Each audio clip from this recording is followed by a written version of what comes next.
I heard from younger journalists who were scrambling for adjunct jobs or doing piecework in corporate communications.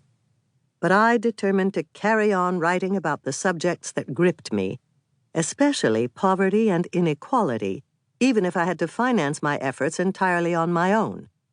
And I felt noble for doing so. Then, as the kids say today, I checked my privilege.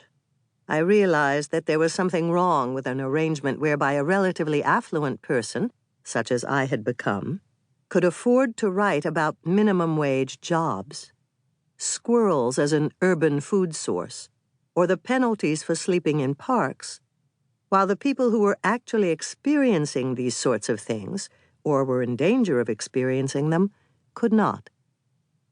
In the last few years, I've gotten to know a number of people who are at least as qualified writers as I am, especially when it comes to the subject of poverty, but who've been held back by their own poverty. There's Darrell Wellington, for example, a local columnist and poet in Santa Fe, who has, at times, had to supplement his tiny income by selling his plasma, a fallback that can have serious health consequences. Or Joe Williams, who after losing an editorial job was reduced to writing for $50 apiece for online political sites while mowing lawns and working in a sporting goods store for $10 an hour to pay for a room in a friend's house. Linda Tirado was blogging about her job as a cook at IHOP when she managed to snag a contract for a powerful book titled Hand to Mouth, for which I wrote the preface. Now she is working on a multimedia mentoring project to help other working-class journalists get published. There are many thousands of people like these, gifted journalists who want to address serious social issues but cannot afford to do so in a media environment that thrives by refusing to pay, or pay anywhere near adequately, its content providers. Some were born into poverty and have stories to tell about coping with low-wage jobs, evictions, or life as a foster child.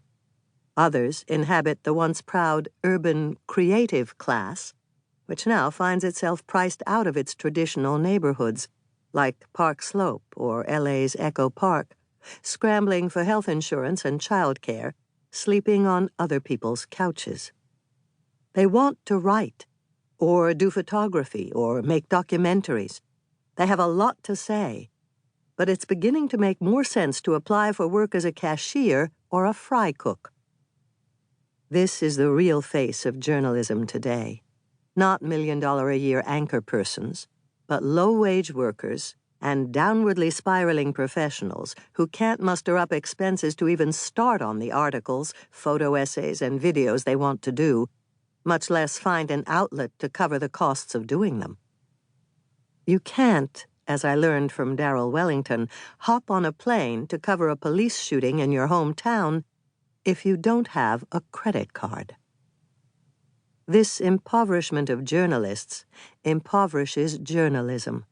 We come to find less and less in the media about the people who work from paycheck to paycheck, as if 80% of the population had quietly emigrated while the other 20% wasn't looking.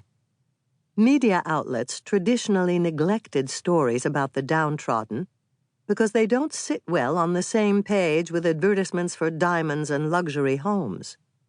And now there are fewer journalists on hand at major publications to arouse the conscience of editors and other gatekeepers.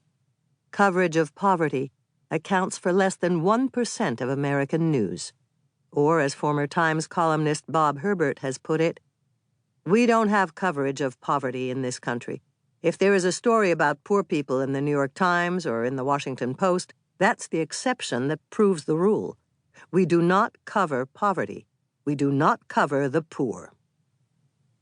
As for commentary about poverty, a disproportionate share of which issues from very well-paid, established columnists like David Brooks of the New York Times and George Will of the Washington Post, all too often it tends to reflect the historical biases of economic elites, that the poor are different than we are, less educated, intelligent, self-